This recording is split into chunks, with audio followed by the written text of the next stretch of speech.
Bonsoir Anne, bienvenue à l'émission Studio 39. Bonsoir Jackie, merci pour votre invitation. Cette émission a pour but de faire connaissance avec vous, avec les sapeurs-pompiers de Cattenom et de votre rôle au sein de cette unité. Anne, parlez-nous de vous. Alors je m'appelle Anne-Christelle Page, j'ai 37 ans. Je suis mariée depuis 14 ans avec Christophe qui a 2 grands enfants et donc j'ai le privilège d'être une jeune grand-mère. J'ai fait un bac sciences économiques et sociales et après les langues étrangères appliquées à l'économie et la gestion à la faculté des lettres à Metz. Et aujourd'hui je suis agent de la Banque européenne d'investissement qui n'est pas une banque commerciale, qui est une institution européenne dont le but est de financer les projets à long terme des pays membres de l'Union européenne. Anne, comment êtes-vous devenue pompier? Habituellement, c'est un héritage familial, ce qui n'est pas mon cas, puisque papa et grand-papa n'étaient pas pompiers. C'est simplement, en étant petite, je les ai vus en intervention et j'ai tout de suite compris qu'un jour, j'allais rejoindre les rangs. Qu'est-ce qui vous motive dans cette activité? Avant tout, c'est ma passion d'aider les autres. Faut pas se le cacher, c'est l'adrénaline aussi, et c'est vraiment stimulant. Le fait de se remettre constamment en question et d'apprendre beaucoup de nouvelles choses. C'est aussi les valeurs des sapeurs-pompiers auxquelles j'adhère complètement, à savoir la discipline, le travail, une bonne condition physique.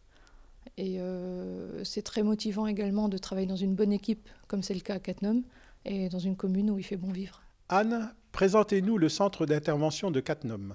Alors le centre d'intervention de Cattenom est un centre volontaire, c'est-à-dire que nous exerçons tous une activité professionnelle en dehors de nos activités de sapeurs-pompiers.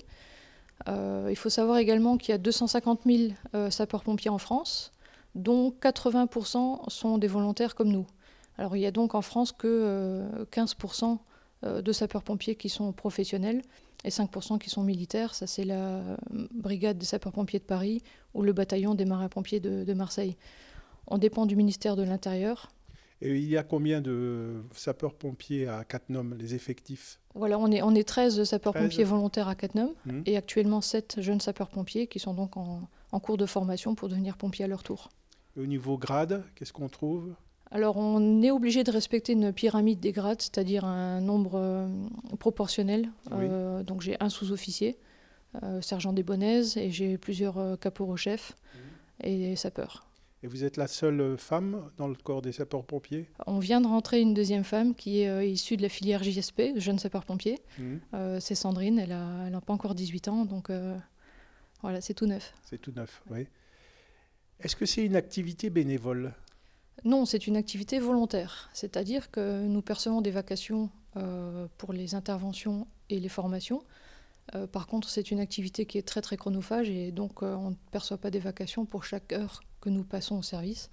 Il y a une grande partie de ce qu'on fait qui est donc en fait du bénévolat, oui. Quelle est la limite d'intervention des pompiers de Cattenom? Le territoire, le type d'intervention? Alors territorialement, on intervient sur Ussange, Cattenom et Zensich. Il faut savoir qu'en tant que volontaire, on monte des gardes dans les centres professionnels, donc on peut croiser un Cattenomois en intervention à peu près partout dans le secteur, sur Thionville, Yus, Hayange, etc. On peut également être appelé en renfort. Par exemple, quand il y a des inondations à Étanges-Grandes, on peut être appelé pour les renforcer. Ou quand il y a un feu à Fixem, ou plus récemment à Rodemack, eh bien, on est appelé pour prêter main forte aux collègues. Le schéma départemental d'analyse et de couverture du risque va être revu en 2012 et donc éventuellement, notre territoire de compétences pourrait s'élargir un petit peu. Du point de vue du contenu des interventions, en fait, les missions statutaires sont résumées par la protection des personnes et des biens. Mais dans ces quelques mots se cache un grand panel d'interventions très diverses. Alors, pour vous en citer quelques-unes, les secours à personnes, qui sont la grande partie de nos interventions. Bien sûr, les incendies, les inondations de locaux, les accidents de circulation, sauvetage d'animaux, recherche de personnes, ascenseurs bloqués, destruction d'insectes. Vous l'aurez compris, c'est très varié. Quand tout est calme, quelles sont les tâches effectuées à la caserne? Malheureusement, c'est jamais calme. On essaie de se faire discret, mais on a beaucoup d'interventions. Par an, ça représente un volume d'environ 160 interventions, ce qui est pas mal pour un centre de volontaires. Alors on essaie surtout de ne pas faire trop de bruit la nuit, et on espère que les Cattenomois ne sont pas tous réveillés quand on sort. Mais en dehors de ça, eh bien, y a beaucoup d'activités liées à l'entretien des véhicules, l'entretien du casernement. des formations, des réunions. Bon, ça c'est pour la partie opérationnelle. Il y a aussi tous les contrôles, les inventaires, contrôle de matériel, contrôle des casques, des appareils respiratoires, des détecteurs de monoxyde de carbone. Oui. La liste est très longue aussi, oui. Je ne vais pas vous faire un détail exhaustif. Mais disons que quand c'est plus calme, on va se concentrer sur le sport et la formation, sur l'activité de formation des jeunes sapeurs-pompiers, qui consomment également beaucoup de temps et d'énergie, et sur les activités de l'amicale. De quel équipement est dotée la caserne? Le centre d'intervention de Cattenom est doté de 3 véhicules. Alors le CCR, c'est un camion-citerne rural, qui est un fourgon incendie monté sur un châssis tout-terrain, puisqu'on est en milieu semi-rural. Il est déclenché pour toutes les opérations de type incendie ou odeur suspecte. Et pour toutes les autres interventions, on a un véhicule type camionnette, donc qu'on va charger en fonction du matériel dont on a besoin pour toutes les autres interventions. On a également un BRS, un bateau de recherche et de reconnaissance et de sauvetage, qui nous sert pour les interventions en milieu aquatique. Pour le matériel proprement parlé, on a du matériel de secours. Donc on a un défibrillateur cardiaque, de l'oxygénothérapie, un sac de secours. Et on a des lots de matériel à utiliser, par exemple un lot feu de cheminée, un lot destruction d'insectes ou inondation de locaux. Les sapeurs-pompiers de Cattenom ont-ils une formation spécifique liée au fait que nous sommes à proximité d'une centrale nucléaire? Non, en fait, les incidents qui se déroulent au CNPE sont régis par un PPI, c'est-à-dire un plan particulier d'intervention, qui fait intervenir des moyens de Thionville, Yutz, Hayange et Cercle-les-Bains. Alors, ce qui ne veut pas dire qu'on ne serait pas appelé en renfort dans le cas où, par exemple, il y aurait besoin des véhicules ou du personnel de Cattenom. Par contre, le CNPE étant sur la commune de Cattenom, on intervient pour le secours à personne dans les interventions courantes. Un Cattenomois fait le 18 sur son téléphone. Est-ce vous qui recevez l'appel? Non. Les appels 18 arrivent à un centre de traitement de l'alerte qui est unique en Moselle et qui se trouve à Saint-Julien-les-Metz. Alors l'opérateur reçoit les appels d'environ 1 million de Mosellans, ce qui représente un volume d'à peu près 100 000 opérations déclenchées par an. Ça ne veut pas dire 100 000 appels, il y en a beaucoup plus, mais 100 000 interventions qui sont déclenchées. C'est énorme. C'est énorme. Alors lorsqu'un Cattenomois fait le 18, il tombe à Saint-Julien. Pendant qu'un opérateur prend son message et qu'il l'encode par informatique, il déclenche en même temps nos appareils sélectifs. Donc nous, on commence déjà à se rendre à la caserne. On se change, on s'équipe, on monte dans les véhicules et on part en intervention. Mais le 18, le 15, le 17, est-ce que ce n'est pas tous des numéros qui sont liés? C'est-à-dire que si j'appelle le 18, en fait que ça concerne plutôt le 15, est-ce que ce centre d'intervention à Saint-Julien-les-Metz gère ces problèmes d'erreur d'aiguillage téléphonique, si je peux dire? Tout à fait, oui. Le 15, donc le SAMU, le 17, police, gendarmerie, et le 18, les pompiers, sont des services qui sont interconnectés. C'est-à-dire que si vous faites par erreur le 18 alors que vous auriez dû faire le 15, vous allez quand même passer votre message d'alerte qui va être pris en compte et ensuite votre appel sera transféré vers le service qui était censé recevoir votre appel, mais les secours sont déjà partis. Anne, vous êtes adjudant-chef. Les grades sont attribués sous quels critères? Alors comme dans, je pense, beaucoup de corporations, il y a des stages de qualification et des stages d'avancement. Alors les stages de qualification sont pour acquérir des techniques.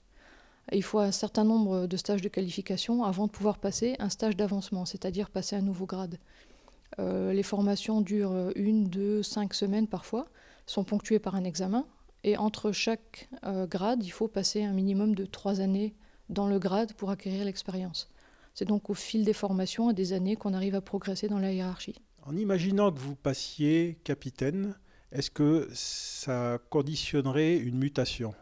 Est-ce que vous seriez obligé de partir de Cattenom? Non, ça n'arrivera pas, parce que bon, ma carrière va s'arrêter à adjudant-chef, j'ai plus de progression possible. Lieutenant et capitaine, ce sont des grades qui sont plutôt réservés à des centres plus importants ou même à des centres professionnels. Comment organisez-vous vos journées avec les pompiers, le travail, la famille? Les journées sont chargées. On s'organise plutôt en semaine, en fait. On a des semaines de permanence. Donc chaque sapeur-pompier de Cattenom est de permanence 1 semaine sur 2. Pendant cette semaine, théoriquement, pas de cinéma, pas de course, pas de sortie, à moins de se faire remplacer par quelqu'un de l'autre équipe, pour être sûr de pouvoir décaler, comme on dit, sur tous les appels. Par semaine, on a également une séance de sport le lundi soir et les manœuvres le samedi, pratiquement tous les week-ends. Une femme chef de corps des sapeurs-pompiers, est-ce que ça pose des problèmes relationnels? Non, au contraire, ça se passe très bien. C'est sûr qu'au départ, il faut faire ses preuves, pas seulement sur les rangs, dans les camions ou au feu ou au sport, mais aussi à la direction, parce que je pense que quand on est femme chef de centre, on est un peu plus sous la loupe que les autres. Mais à Cattenom, en l'occurrence, ça se passe très bien. On travaille en bonne intelligence, on a un grand respect mutuel et c'est vrai que ça se passe très bien. Qui peut devenir pompier? À quel âge? On peut devenir pompier à partir de 16 ans. Tout le monde peut devenir pompier, il suffit d'avoir la motivation, un minimum de conditions physiques et quand même de la disponibilité. Vous l'aurez compris, ça prend du temps. On peut également, pour les vocations plus précoces, entrer dès l'âge de 12 ans dans une section de jeunes sapeurs-pompiers. Et là, pendant 4 ans, on va être formé successivement au métier de sapeur-pompier et à 16 ans, à l'âge du brevet, devenir stagiaire pour plus tard être soit pompier volontaire, soit pompier professionnel. Anne, face caméra, je vous propose de parler à nos téléspectateurs pour les inciter à venir renforcer votre équipe. Tout simplement, si vous avez plus de 16 ans, comme je l'ai dit, si vous êtes en bonne condition physique et que vous avez l'ambition de nous rejoindre pour faire quelque chose de passionnant après vos heures de travail, eh bien rejoignez-nous. Vous pouvez vous renseigner au centre d'intervention quand nous sommes en manœuvre ou alors en appelant le numéro que vous trouverez sur le calendrier des pompiers de Cattenom. Merci Anne pour votre présence à Studio 39. Bonsoir et merci à tous. Merci Jackie, bonsoir à tous.